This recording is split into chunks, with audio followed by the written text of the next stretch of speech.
the far horizons of the unknown time and space. These are stories of the future, the death of the future, and the future of death. We present for your consideration, Future Macabre Radio. Coming to you live from an undisclosed location outside the reach of the Kangelian authorities, you have tuned into The Reality Factor. I, your host, Clovo Adjunctis, have an exciting episode for you today. It's a little unusual. Rather than a guest, this time I have something highly classified to share with you. I'm going to blow the lid way off an issue that many of you have been requesting that I address, the Glagnar incident. So you remember that movie about the Glagnar incident, the one that made 500 million credits a few years ago? It's been a few years now, and I am ready to break the silence. That disgrace of a film buried the truth, and sometimes seems like I'm the only person left who seems to give a damn. I have something I need to get off my chest here. I was involved personally in that film. I know. Hard to believe, but it's true. I was the original screenwriter. That's right, folks. They contacted me, your friendly conspiracy theorist and podcaster, to try to make them look good. The Interlochen Institute hired me to make a script based on the disaster and call it a team resilience case study. Damage control. Dramatize their catastrophic screw-up, make them look forgivable, keep the shareholders happy. Deep down, I must have known they would censor it, but I tried my best to craft something honest. They gave me a box of audio logs for research. I had to trust that they were real. Seemed like damning enough evidence, so I trusted them. 6 months later, I turned in a script I was proud of. They butchered it.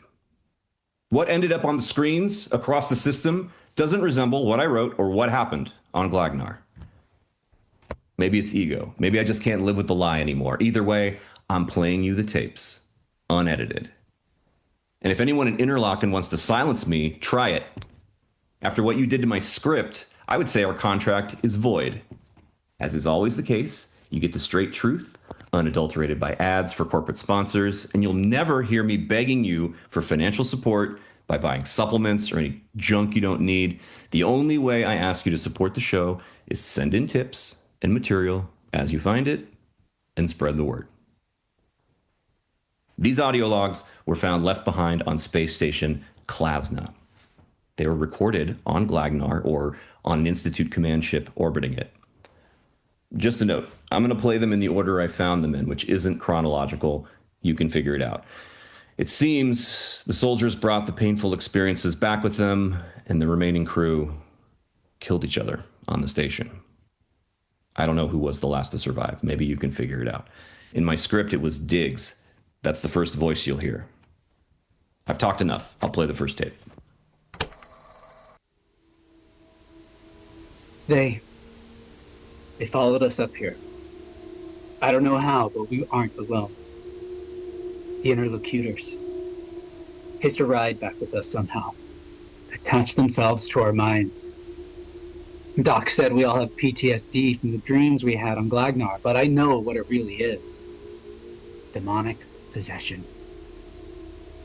First, Asin lost it and started to fight with us. He was strangling Rishawn and shouting, "Leave her alone, Dad," like he was hallucinating and thought he was protecting someone vulnerable. I managed to get him off and we put him in the brig. Things were quiet for a few days, though he still couldn't sleep.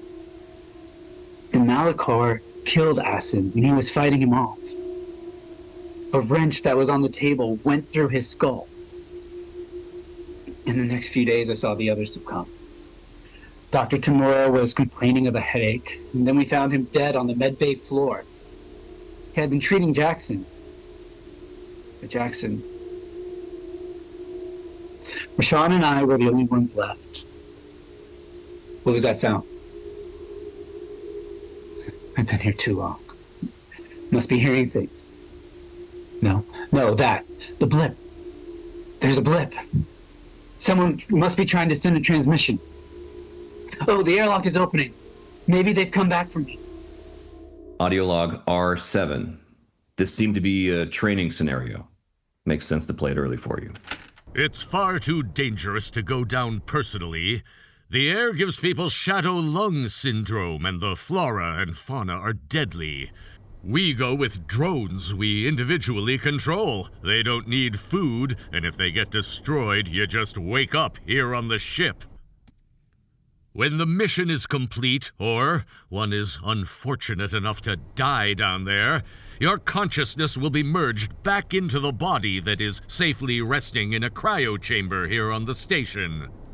You read all this in your contract, of course. Any questions? All right, everyone. Today I've decided to take a break from physical training. I've acquired some instructional holotapes. Please follow along. While we once thought the planet Glagnar was not hospitable to life, recently we've discovered there are living creatures. However, they are not like us. They don't have a language we can understand, and they don't have a culture we can relate to. They are unknown, and therefore dangerous. Thus, exposure can be deemed a lethal risk. Do they bite? Not exactly. We've got a holo recording from a previous mission. It's quite disturbing, but I think it's important you see it. So you'd recognize immediately if something similar starts to happen to a member of your expedition. Okay, so this part, I don't have the specific video Maddox was referring to, but using context clues and some information that I was able to squeeze out of an intern at Interlaken, I made a hopefully accurate description. I'll just read the stage directions that I put in my script. Rishawn and the others watch the holoscreen and see soldiers marching along a steep cliff. One of the soldiers begins swaying as if to music. At first, it's almost graceful, but then he begins to dance violently and damage himself as if his self-preservation program is malfunctioning. He slams himself into the ground and lifts himself up with his long, spindly legs, the glass covering his face shattered, his antenna crooked. The other soldiers stand back, concerned. He stumbles, jumps, kicks, and though the others try to catch him to pin him down, he careens off an edge into the ravine. The film ends. And that's why you take your medication. We can't have people nodding off. It can result in sleepwalking. Once you've gone without sleep for a few days, you could succumb and fall asleep even while walking, as this young man did. The current theory is that dreams are sent into your head telepathically by the local life forms. These dreams can result in somnambulation, self-harm, and as we saw in the footage, sometimes death. What will the medication do? It will keep you from falling asleep. Can't the CT unit's biosystem just be programmed to release the medication periodically? Oh, we tried, but we find that self-administration has a stronger effect. Placebo effect is important. The mission seems hazardous, but I'm confident, sir. I've been in difficult situations before. I served in the Re sector. There doesn't have to be any casualties if team members would just take the medication as directed. In the past year, we've been having the teams do shorter missions to reduce the risk. We extract the mineral samples, set up the harvester, and get out. This one is tape C7. C9. The ink smudged on the label. This is where nightmares dwell, so you'll be taking a special medication that will not allow you to sleep.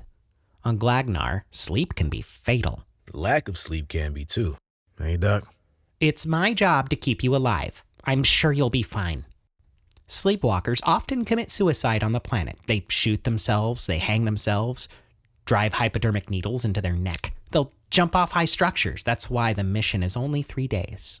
And we just hope everything goes according to plan, huh? Could our CT unit's pain receptors be disabled if things go south? These suits are expensive. Having pain receptors makes us more likely to protect them and is more cost-efficient for the corporation. Of course it is. This one's from early in the mission. They are waking up after their drone units have been transferred down to the planet's surface. Tape is labeled A12. Diggs is blinking his eyes. Seems to be adjusting to the surface pressure. Proceed with the rest of the unit, Tamura. Boot them all up. Of course, Captain. You're not making any sense, Corporal. Something went wrong with his consciousness transfer. It seems his language processing unit isn't calibrated properly. I'll just give him a reboot. Tamura, you're killing him! No, he's fine. His backup is on the ship. Nothing I can do here can harm him. Oh, right. Sorry, it takes some getting used to. I can't see straight out of this helmet. Sorry, bro, that's your head. This is tape H7. A warning. This one describes something disturbing. Just listen for yourself. It's been 6 days since my last update. We are pinned down. Enemy snipers would pick us off if we tried to retreat, and our team of 12 is down to just 8. I thought the snipers were hallucinations, manifestations of our terror. But River stood up to look around and was promptly shot in the neck. We lost him. Same happened to Malikor, Dr. Tamura, and Handon. No hope of recovering their drones. I hope they woke up on the ship with no complications. Captain, I'm just so tired. Do you have anything to say that's not complaining? 4 days, no rest, Captain. I haven't felt this anxious since I was a teenager. But back then, I could at least sleep. Everything on this planet wants us dead. You know we can't sleep. And call the Institute for an extraction. We need rescue. Diggs, your backpack's falling off. Let me adjust those straps for you. I am sick of all this bad attitude from all of you. You knew what you were signing up for. I didn't sign up for this. We've been here days longer than the mission required. My mind is rattling. My vision is going blurry. The doctor said, you get killed here, you just wake up back on the ship. Commander, let's just cut our losses and let them kill us. Regroup back up there. You think they'll just merge your consciousness back into the real you? Yeah. That's pretty clear in the contract. Of course it says that.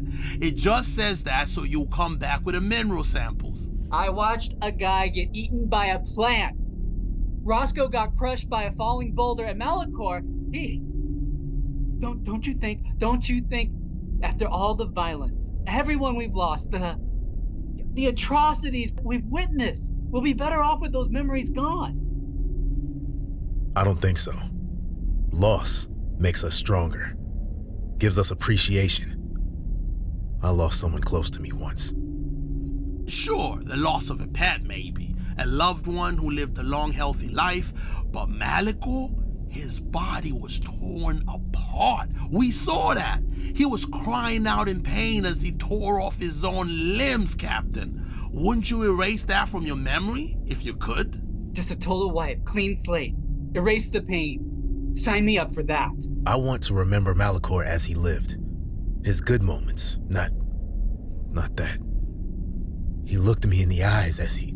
I remember, sir. You don't have to... Tore out the cable running from his power source, up to his electronic brain. His eye monitors went dark. The biomaterial in his helmet popped and splattered on the inside of his helmet. If you're wondering what the snaz they are talking about, you are not alone. Apparently, this mission involved some experimental institute tech that was putting these soldiers' consciousnesses inside insect-like drones. I haven't personally seen tech that can do that, but I'm just sharing with you the tapes as I found them. Here's another one. This one's unlabeled. The interlocutors. That's them wailing outside the cave. What a haunting sound.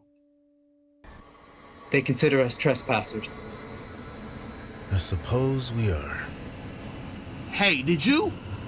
When we rested earlier, I felt this presence, like something was weighing me down. Did you ever get that feeling? Yeah, we call that the devil sitting on your chest. I used to get it when I was waking up as a kid. You say like it's something cute, but it was terrifying. You didn't actually fall asleep, did you? Pavor Nocturnus. It's real. Captain, what should we do if it happens again? I think this whole unit could use some toughening up. You all speak so informally, like we are friends. When the storm lets up, we go north. to look for the extraction point, and I don't want to hear any more whining. I consider you guys friends. We are friends, right? There was this obscure jazz musician on Klano. He would perform concerts after not sleeping for days. It was part of his ritual. He played half asleep. Said it brought out some new, unexpected melodies from him. Of course, he couldn't remember when he played afterwards. What was his name? I can't remember. I was never good with names. That voice at the end there, that was Bogan, a man they found who had been left behind on the planet from a previous mission. That tape is the first one that has his voice. Here's another. Tape M9. You're telling me you survived on this planet for 2 years? Yeah, that's right. 2 cursed years, if I've counted correctly. You ain't the only expedition I found out here. Most I just find they're abandoned CT units. But some, there's been some I managed to join for a few days. I begged them to join them to leave, and we'd make a plan, and then I'd find them with all their brains exploded in their suits.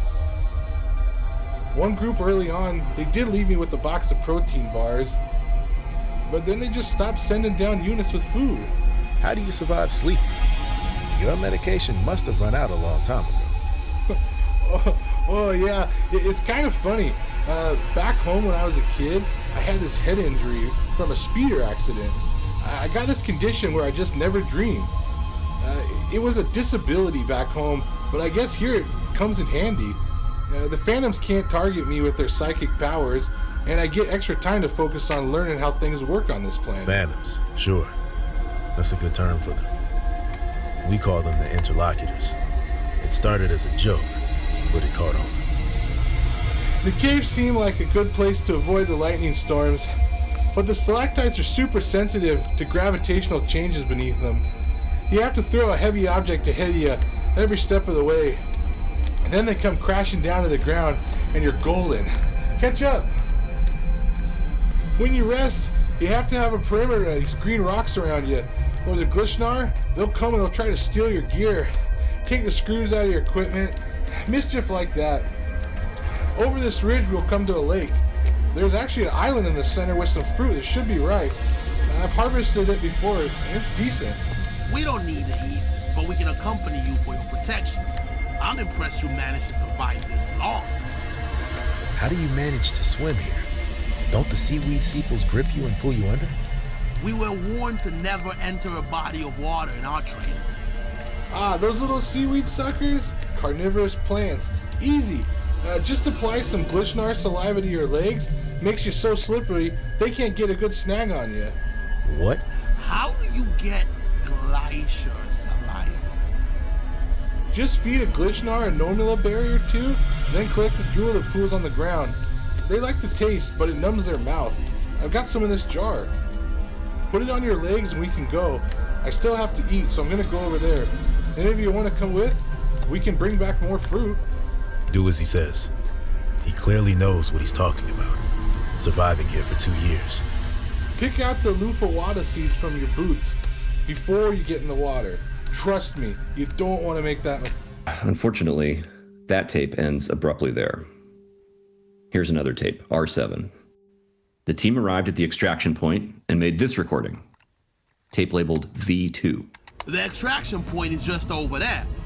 Oh, I think I can see the light reflecting off the RU. I can almost taste the fresh meal in my mouth. Feel the hot water of the shower on my back. I'm going to run ahead. Will you have a meal with me when we get back in our bodies? Come on, let's run the rest of the way there. What should we do first? Eat or shower? I'm gonna smoke a Galleon cigarette. So this is it, huh? You guys get to go out of here? You reckon I could maybe tag along? I'd be happy to share all my findings with the Institute. Of course. You've been invaluable. We never would have made it back here without you. Yeah, Bogan, you're the best. Oh, I'm glad to help. Mostly just excited to have some company, you know? Captain, there must be some mistake. And there's only one retrieval unit here. And it's way too small. That's not enough room for all of us. Or for any of us. Let me plug in and see if there's a message. What? This can't be. What's it say, Captain? It says if I'm not alone, to neutralize the other members of my team, then put my head in this retrieval unit, and it will return to the ship. What? Neutralize? Hold on, kill us? Your bodies are still alive back up on the ship, remember? Nothing we do down here can change that. But it seems only I will retain the memories of what happened here. I don't have a body back on your ship. But if our minds can't go back up, we forget everything that happened here. I don't want to forget. They must not have thought many of you would make it back. I wouldn't mind forgetting what happened to Malikor, but Captain, I don't want to lose my memories. Lieutenant Jackson and I, we grew closer on this mission. It's true. What he's trying to say is, Diggs and I, we're an item. We're an item. Oh, cute. I guess the scenery is sort of romantic, when it's not trying to kill you, that is. For Snazblat's sake. Not very professional of you. It just sort of happened, sir. The trauma bonding. Did you find a way around the CT unit's physical limitations? No, sir. There is no, erotic functionality in our drones. But we don't need that. I don't think they can be hacked in that way. Dr. Tamura modified his suit in some ways that were against regulations, but there's no way to...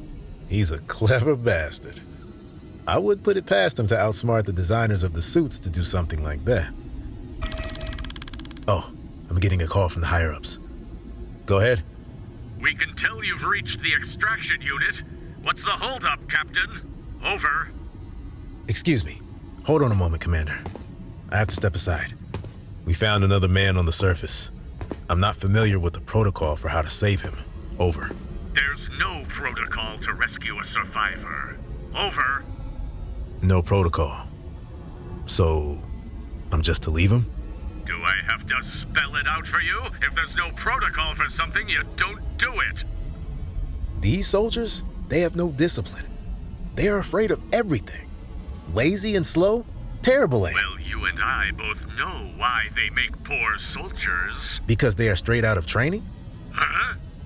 Because their training is all just implanted memories. The men working under you were prisoners, thieves, people who owed the company money. You're the only one with any real experience. Don't you remember that? No, sir, I don't. I thought they were trained soldiers, sir. Veterans. Like me. Sorry, sir, I must have forgotten. You are under a lot of stress down there, but I shudder to think what else you could have forgotten. And, sir, the orders I'm to follow now. The orders that say I'm to kill the others. I'm calling to ask why you haven't followed through yet and put yourself in the recovery unit. Over. Because, sir, that's not an order I'm willing to follow. Over. Don't make me refer to the fine print you signed in your contract, Rishawn. Internal surveys suggested that forgetting the trauma that is endured on the surface is preferred by the average employee. Over. Copy. Over. Join me in my ready room when you get back to Flanra. I'll have them replicate a big steak for you, and we can share a Snellex scotch and a laugh. Copy. Over. Just finished the mission. Over.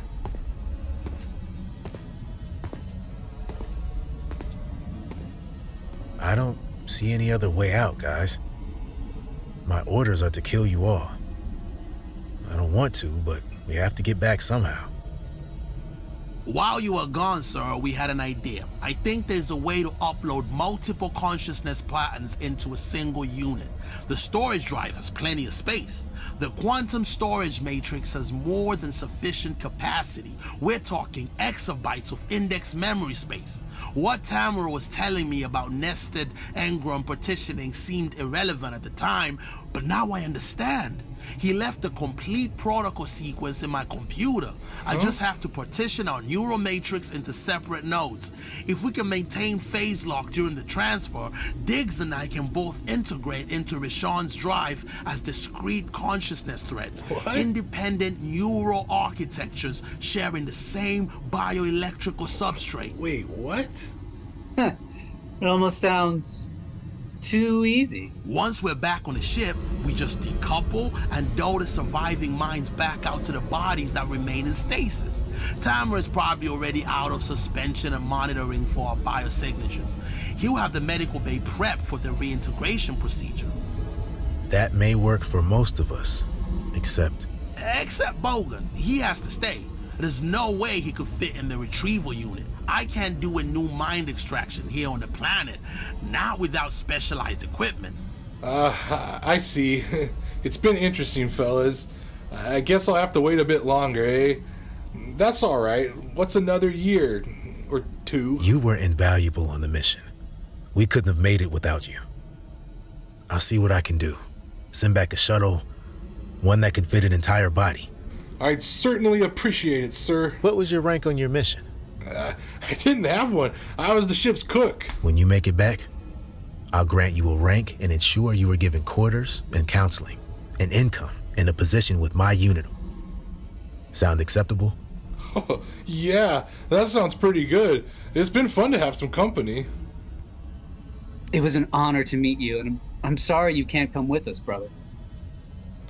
At this point, Jackson did some fancy programming and arranged for his own consciousness and that of Diggs to be entered into the computer matrix in Rishawn's head.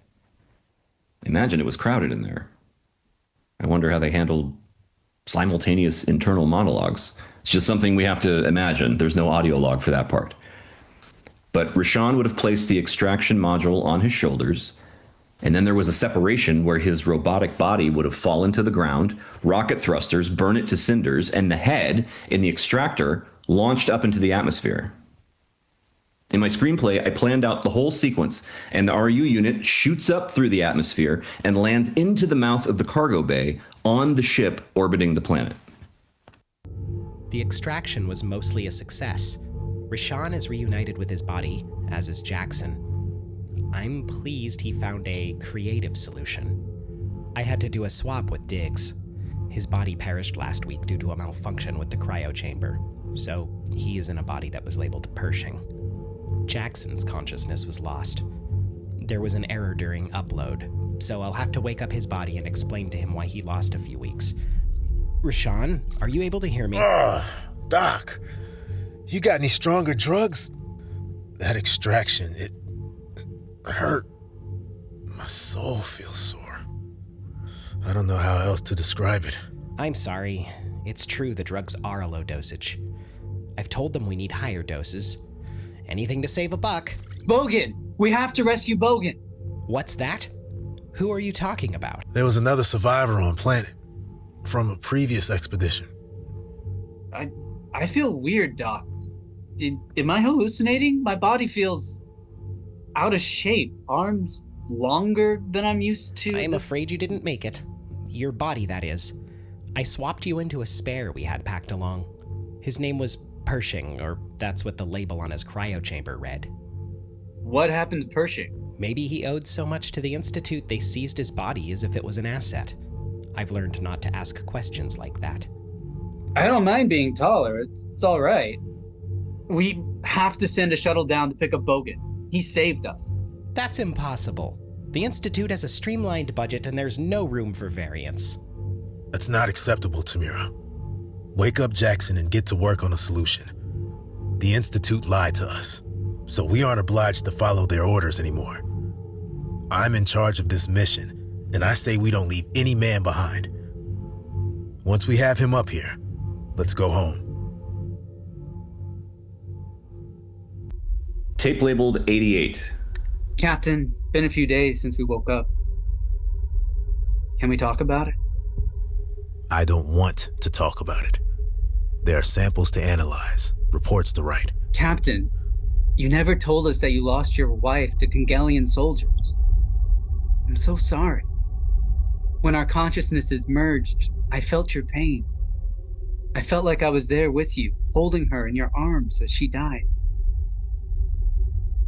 There are things I don't talk about, and there's a reason why I don't. You carry that with you every day, huh?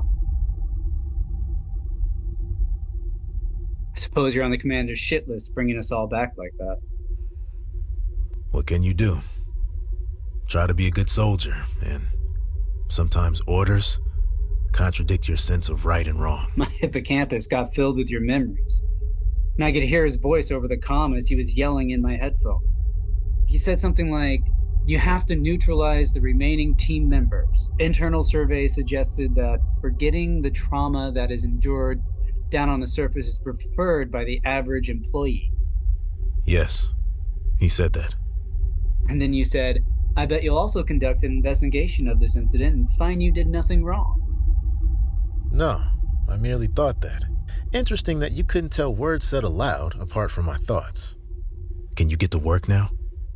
I keep trying to tell Jackson something happened down there, between us.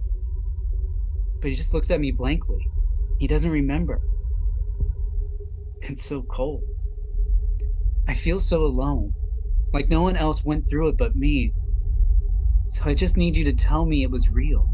It was real. It may be better for you that he doesn't remember. I'd suggest you try and forget it yourself and get back to work. I thought I'd feel better back in a body, able to eat and crack my own knuckles, scratch an itch, but I feel like I left part of myself behind. I don't recognize these stomach grumblings. I don't recognize myself in the mirror. We waded through the shit, but that's over now. You are a soldier, and I expect you to behave like one. You can seek counseling when the mission is finished and you're back home. For now, I need you to focus. Yes, sir. It happened. We really went through that. I saw your past, and you saw mine. I'm grateful for your service down there. You saved my life, but I'm not qualified to help you through a mental health emergency. Now the worst of it is over, and we need to move on. Is that clear? Yes, sir. Here was one on a different format. It's an official-looking miniature RAM disk, but my Universal Media Reader was able to decode it. Personal log. Dr. Reginald Tamura. Stardate 2131.9. The consciousness matrices are still unstable at the target carrier frequency. I've been running trials on the synaptic encoding protocols, trying to reduce cascade failures in the limbic analog subroutines, and I found something I didn't expect. A discrete neural cluster that governs both generative creativity and pair-bonded attachment. Scientists working on this problem before me simply disabled it, but when I went back to a previous stage, I set up a gate on it so it could be more easily switched on and off. When I severed the dendritic pathways feeding that cluster, test subject's neural matrix was compromised. Flattened hedonic response curves. A kind of emotional handicap. They could still process, but they couldn't care. Acquired anhedonia with secondary attachment suppression. I believe a soldier who can't emote isn't safe and isn't a good investment for the Institute.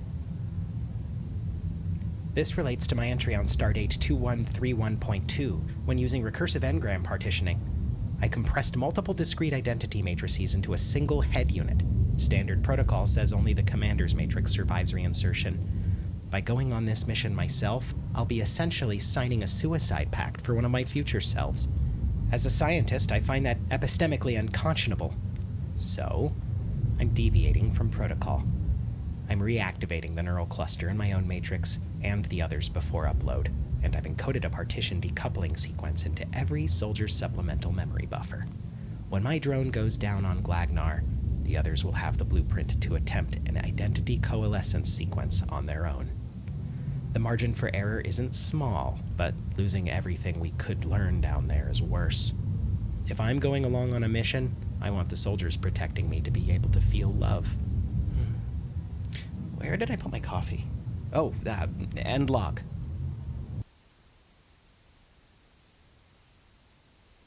We are at the last tape. If I were in this for the money, I would hide this one behind a paywall, but getting the truth out is more important to me than making a buck. It's a security tape of the interior of the orbiting ship. This one was a video file. Hello? Thanks for sending down the shuttle. I got the fruit basket. The pressure change made jam out of it, but it was a nice gesture. Brought you up some more soil samples, too. Rishawn? Jackson? Diggs? Anybody? Where are you guys? Hello? Huh. Ship appears to be empty. Rishawn? I'll have to describe the visuals here for you. I warn you, it's disturbing. It's brutal. Bogan arrives through the airlock. He survived the trip up, but it was all automated. He can be seen stepping out of his pod, walks around the cabin for a while, doesn't find anybody else awake. He begins to operate a terminal, and then Diggs, or Pershing, not sure what I should call him, steps out of the shadows, strikes him from behind. Bogan falls to the floor, then Pershing approaches the security camera and smashes it. The video feed ends there. Pershing's body was never recovered. Maybe he tried to get out through the airlock. Maybe he escaped in a shuttle. I suspect he was a failsafe from the Institute to clean up the mess internally in case something went wrong. If the public ever got to see my movie, they would have a better idea of what happened to Rishawn and his crew. As it is, I fear most people will believe the corporate propaganda. I'm going to leave it to listeners like you to apply some critical thinking so you know the risks of joining a mission for the Interlochen Institute of Science. Thanks for listening. And I'm always looking for more whistleblowers. They can't silence all of us. If you or someone you know was harmed by the Institute, reach out. We can put together a class action suit with this evidence. Remember the dead, fight like hell for the living. Be sure to hit that subscribe button, and if I get an update on this story, you'll be the first to know.